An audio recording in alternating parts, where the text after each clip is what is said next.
Welcome back to the social universe, where you learn the secrets of the social media through the social universe, and in many cases, the secrets of the universe itself.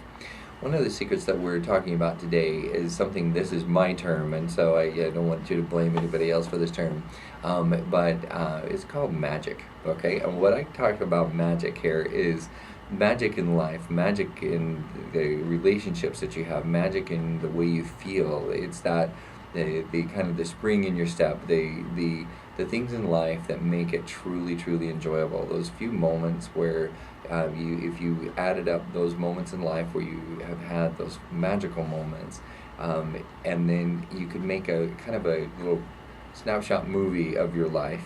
That's what I'm talking about magic. The more of those magic moments that you have, the better your life is, in my opinion. And I've explained this to my wife that, sometimes you get into the drudgery of life and, getting the kids here and there to the Phoenix Boys Choir, and that, it's just so hard. There's 21 Phoenix Boys choir concerts coming up in the next month, and it's just going to be chauffeur, and it's just really tough. But the point is that there's those moments of magic created a lot by music, by culture, by religious experience, whatever it might be. And so I'm not talking about druid magic, so to speak, even though we are going to talk about that in just a moment, so stick with us.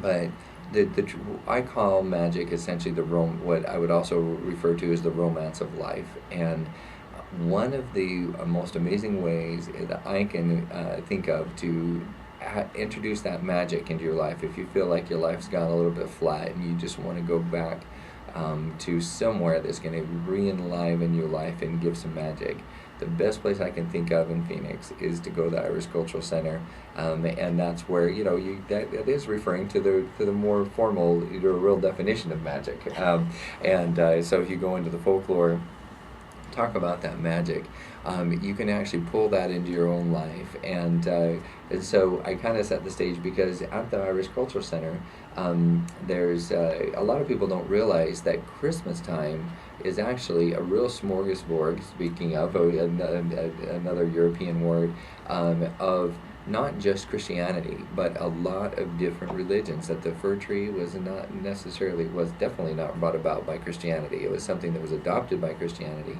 and brought in. So there's a lot of culture that was brought into the Christmas season that we don't really realize. In fact, trick-or-treating had to be pulled out of the Christmas time and brought into Halloween, because all that "here we go wassailing" was pretty much trick-or-treating, right? The ancient Celtic holiday of Samhain. Yes, there we go. So tell us a little bit about that. And you on the 21st, you have the winter solstice event.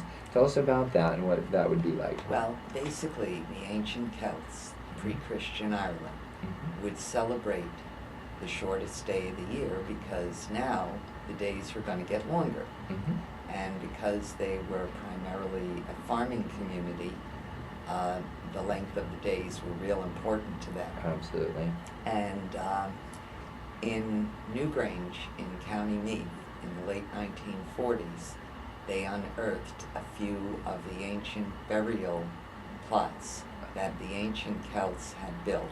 Okay. That predate the pyramids and predate Stonehenge. Really? And the three in County Meath are Newgrange, Knowth, and Douth. And Newgrange is the best preserved. You can actually walk to the center of the burial chamber.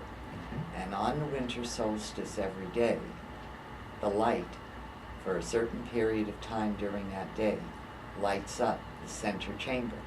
After all these years, that's After so all amazing. these years. And so we do a celebration every year, and Sean Pryor, who is one of our founders, and he is from County Cavan, he basically puts together the solstice presentation.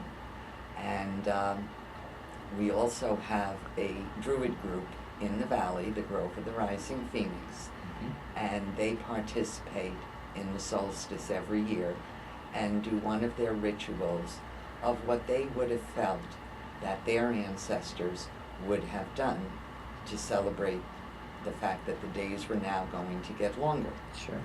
And so this year, We're going to have the Grove as well, doing one of their rituals. Okay. We're also going to have beef stew for sale. Okay.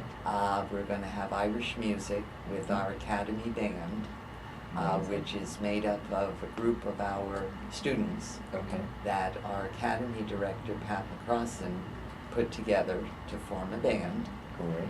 And it's just going to be a great night.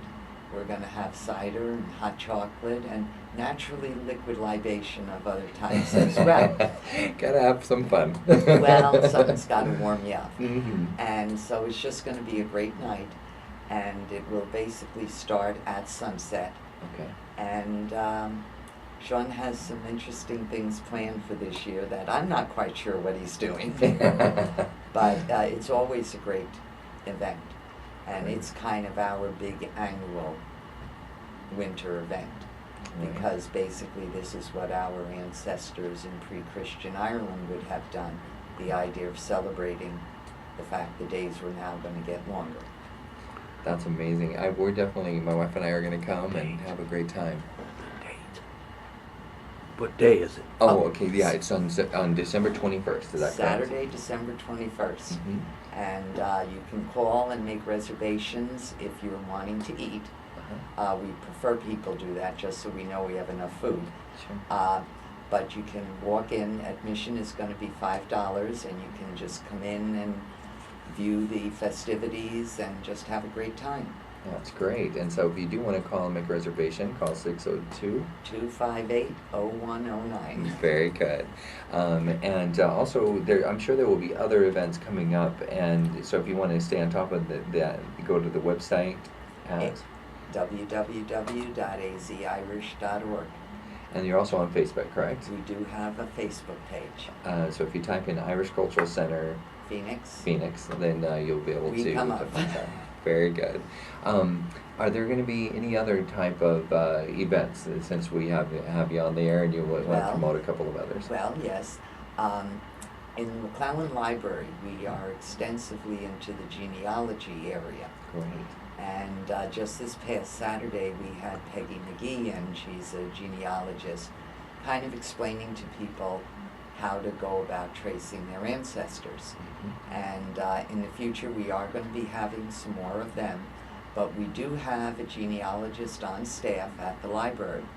And if anybody is interested, they can either come in or call ahead of time and make an appointment.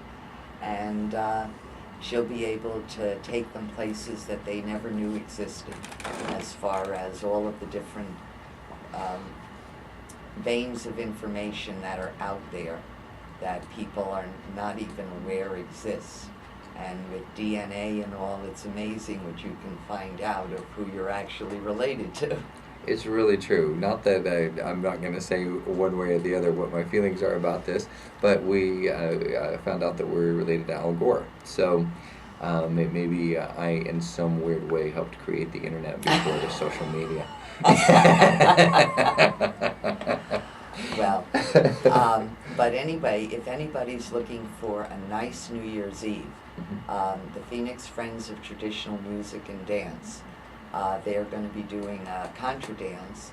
They normally do the fourth Friday of every month, but they're going to be doing a contra dance this Friday. They always call it the Burn Calories Dance, the day after Thanksgiving. Sure. And they're also going to be doing one on New Year's Eve. So if you're looking for a nice place to go that is not too loud or quiet and get a chance to hear some good music and to be doing some nice dancing, which also is not 2 foot in the air, by all means come down on New Year's Eve. We would love to have you down. And you'd be amazing. For all of you parents out there, I'm going to share a little experience. I was each Saturday I take my children out to do something, and normally they get to choose, and it's based on how well they do in getting their homework done and their chores done, and the person who wins the contest gets to choose what we do on that Saturday night. However, if Dad does a better job on his homework, because I have assignments as well, on my homework and my chores, then I win the contest. So, and normally we go run the mountain, something that's really good for us, you know. And but we came down off the mountain one evening, and we saw a billboard that said that there was a Greek festival going on, and so I said, boys, we have now officially decided that we're going to go to the Greek festival. And they were whining and not happy. They're like, oh my gosh, this is a punishment because we didn't do our chores like we should have, and you did. And there was a lot of whining. And I said, hey, I'll make you a deal. If you're not happy with it within 30 minutes, then we'll go. But the only way that you can go inside of that 30 minutes, you have to eat the food and you have to participate in the dancing. And they're like, oh, that's even worse. Let me jump out of the car right now. I'm gonna hit the ground and rolling, and all these threats, and so they groaned their way all the way in. And when we first of all, they ate the food, and it was great. And then they tried to get out of the dancing, and I took them to the side, showed them how to do a little bit of the dancing, because if you ever know anything about Greek dancing, it's a community dance, and it's a similar thing with the Irish. Very similar, yes. You bet. And so this is why I'm telling the story, because it's so similar. And by the time we were done, our kids did not want to leave. They had so much fun there. So don't be afraid to bring your kids down there with you, your children, and have a great experience learning the Irish dance and just having a really good time during this Thanksgiving time, this Friday night. This is the contra dance, and it is all ages, all abilities, and it's a lot of fun. And contra dance basically took Irish and English and Scottish and French quadrangles, and when they all came to this country, they kind of mushed it all together. Okay.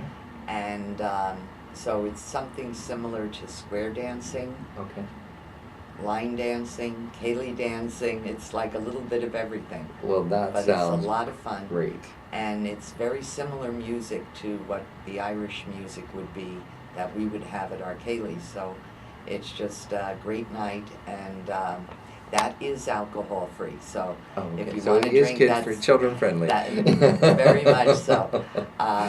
But it's a lot of fun. Okay, that's great. So we have about 4 minutes left, and then when we come back from break, we're going to be talking about Orange Theory and my experience there.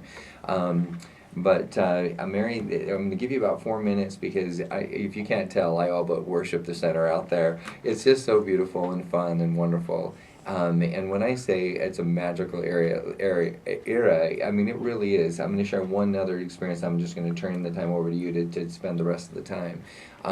When I was 14, my father, my brother, and I went hiking on the Grand Canyon, and we did a rim to rim to rim in 3 days. So it was over 50 miles in 3 days. There was blizzard on both sides of each rim, and it was quite the experience. My father hiked about 30 miles on two sprained ankles because he sprained them going in, and it just was definitely one of those survival experiences. But on the way down, on the way down the North Rim, there was a mystique and a magic that was unbelievable. It was twilight, and the storm had come in, and it was extremely dangerous. However, because it was like 400-foot drop-offs, and but it was the most beautiful experience I'd had because it just felt Celtic.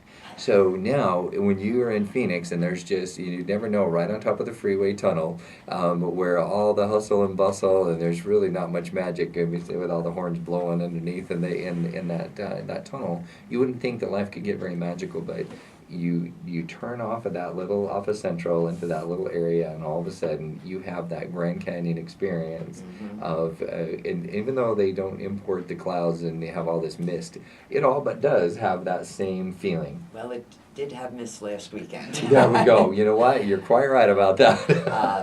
For our genealogy thing, we were going to put tables outside, and at the last minute it was like, no, I don't think this is going to work. And that's a magic of its own, finding out your roots and how you're connected. Very much so. Yeah, and it's amazing that since the movie Roots had come out, how many people are very interested in finding out where did they come from. Yeah.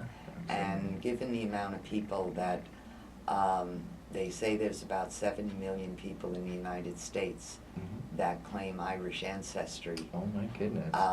We're almost kind a of third. one of the top groups as far as people who have come over to this country, you know, given the fact that Ireland itself is only a very small little country. Right. The old joke is that Ireland's biggest export is people. And that would be true. I grew up in a small town, and that's essentially everybody has 8 kids, and none of them moved back. So we have a similar issue in our hometown. But we're very fortunate that we've got a lot of great groups. We have the Friends of St. Patrick, because the St. Patrick Center in Downpatrick, they're going to be having a meeting at our place on December 16th. And they're a great group, and they do things such as food drives and volunteer at that type of thing, basically working in the spirit of St. Patrick. In January, you know, our group Croft, they do the older crafts. They're going to be doing their 12th night. We're going to be having a band from Ireland in February called Full Set, which does phenomenally great music.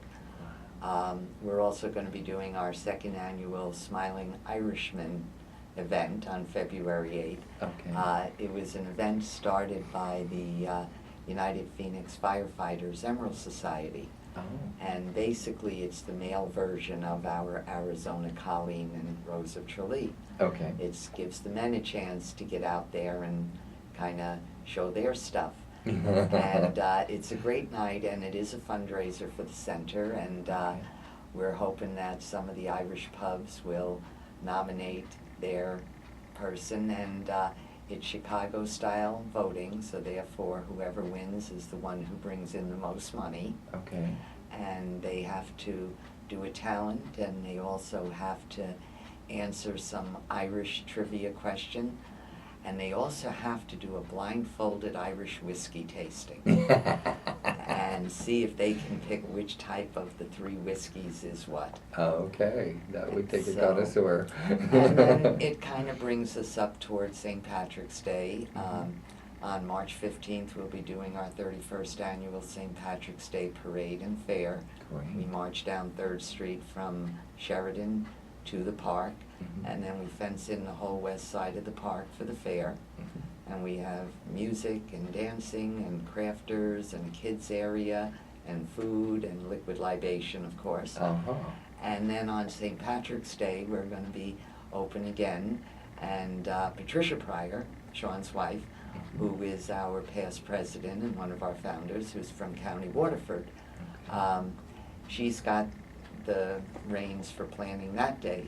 So I'm sure it's going to be a great day as well, actually, on the day. The parade and fair are always the Saturday before. But we welcome everybody. You don't have to be Irish to enjoy our facility.